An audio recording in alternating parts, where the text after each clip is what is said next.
Hi friends, this is Miss Lisa and I want to read a story to you that was read to me when I was a little girl. I hope you like it as much as I do. The title is Katy No Pocket and the author is Emmy Payne and the illustrator is H.A. Ray. When I'm reading, I want you to think about what genre is it in. Is it fiction? Is it nonfiction? I also want you to think about the characters, the setting, the problem, and the solution to the problem.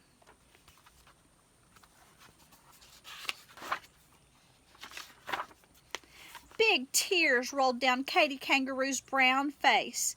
Poor Katy, she was crying because she didn't have a pocket like other mother kangaroos. Freddie was Katy Kangaroo's little boy and he needed a pocket to ride in. All grown-up kangaroos take awfully big hops and little kangaroos like Freddie get left far behind unless their mothers have nice pockets to carry them in, and poor Katy didn't have any pockets at all.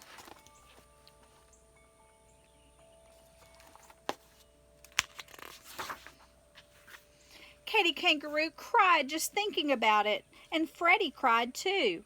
Then all of a sudden, Katy had a wonderful idea. It was so wonderful she jumped 6 feet up in the air. The idea was this. Other animal mothers had children and they didn't have any pockets. She'd go and ask one of them how they carried their babies. Freddie looked all around to see whom to ask, and Katy looked all around to see too. And what they both saw were 2 bubbles rising up from the river right beside them. "Mrs. Crocodile," said Katy, feeling lots better already. "She hasn't any pocket. Let's ask her." A lot of big muddy bubbles came up through the water.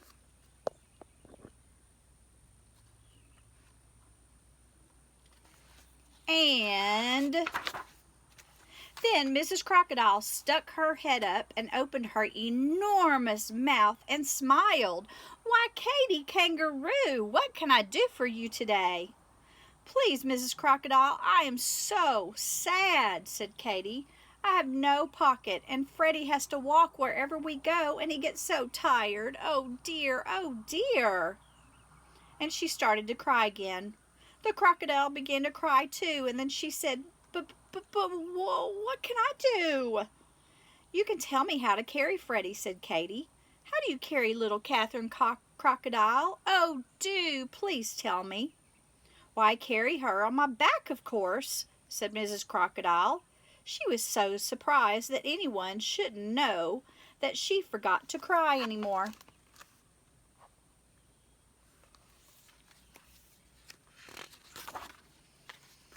Katy was pleased. She said, "Thank you," and as soon as she got to a good squatting down place, she squatted down and said, "Now, Freddie, climb on my back. After this, it will be so simple, no trouble at all." But it wasn't simple. In the first place, Freddie could not crawl up onto her back because his knees stuck out. He couldn't hang on because his front legs were too short, and when he did manage to hang on for a few minutes and Katy gave a long hop, he fell off, bump, bang, with a terrific thump. So Katy saw that she couldn't carry her baby on her back. Katy and Freddie sat down again and thought and thought. "I know, I'll ask Mrs. Monkey. I'm sure she can help me." So Katy and Freddie set off for the forest, and very soon they found Mrs. Monkey.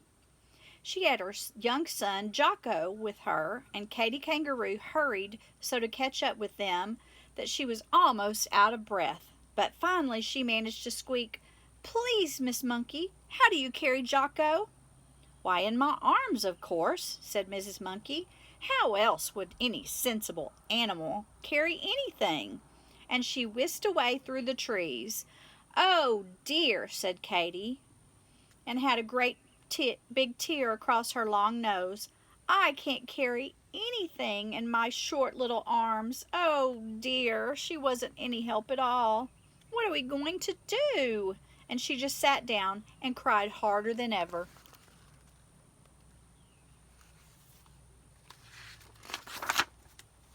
Poor Poor Freddie hated to see his mother cry, so he put his paw on his head and he thought and he thought and he thought. "What about the lion?" he asked when Katy stopped crying a little. "They don't carry their children. The poor things walk just the way you do," said Katy. There's birds," said Freddie. "How do they carry their babies?" "Birds," said Katy. "The mother birds push their children out of the nest, and they squawk and shriek and flap their wings about it." Then all at once Katy Kangaroo stopped crying and looked at Freddie. "They do say the owl knows almost everything," she said slowly. "Well then, for goodness sakes, let's go ask him," said Freddie. They found the owl asleep in an old dead tree.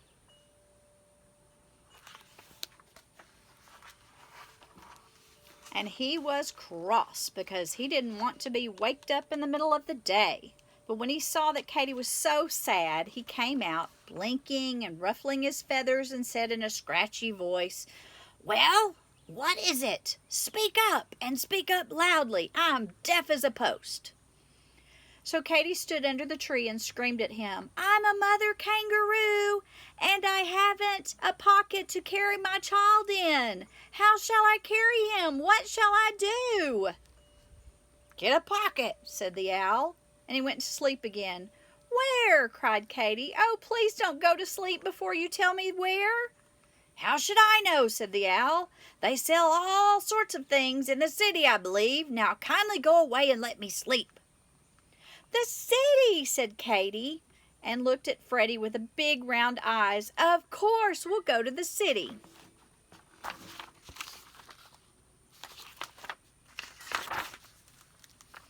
Katy was so excited that she almost left Freddie behind as she went leaping over bushes and hopping along the path, singing in a sort of hummy way a little song she had just made up. "Hippity, hoppity, flippity, floppity, wasn't it a pity I didn't know it was the city I should go." She hopped so fast that Freddie could hardly keep up, but at last they left the woods behind and came to the city.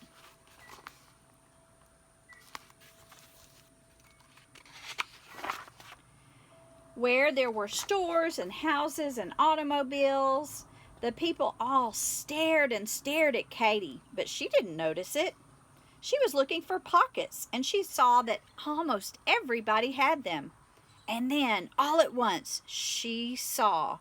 She could hardly believe it. A man who seemed to be all pockets. He was simply covered with pockets. Big pockets, little pockets, medium-sized pockets.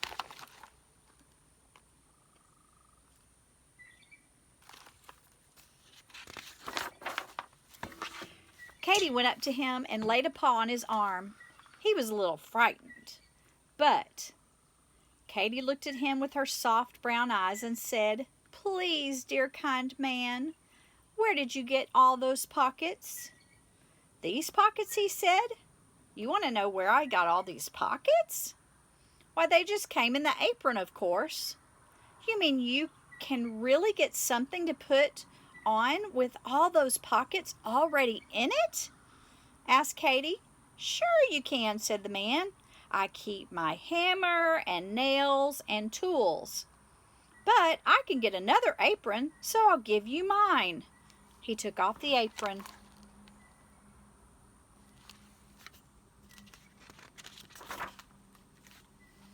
And dumped it upside down.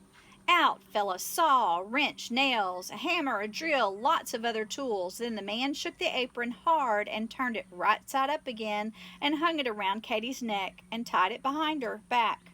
Katy was so pleased and excited and happy that she couldn't speak. She just stood still and looked down at the pockets and smiled and smiled and smiled. But this time a big crowd had gathered to see what Katy was doing. Then, when they saw how pleased she was, they all smiled too.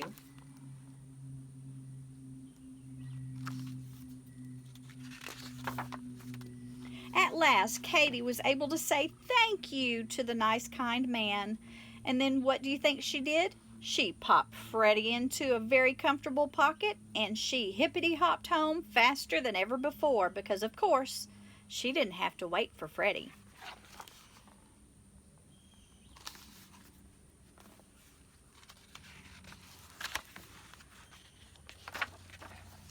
And when she got home, what do you think she did? Well, she had so many pockets that she put Freddie in the biggest one of all.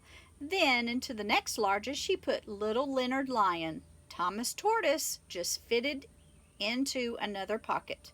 Sometimes she had a baby bird if its mother was busy at a worm hunt, and there was still room for a monkey, a skunk, a rabbit, a raccoon, a lizard, a squirrel, a possum, a turtle, a frog, and a snail.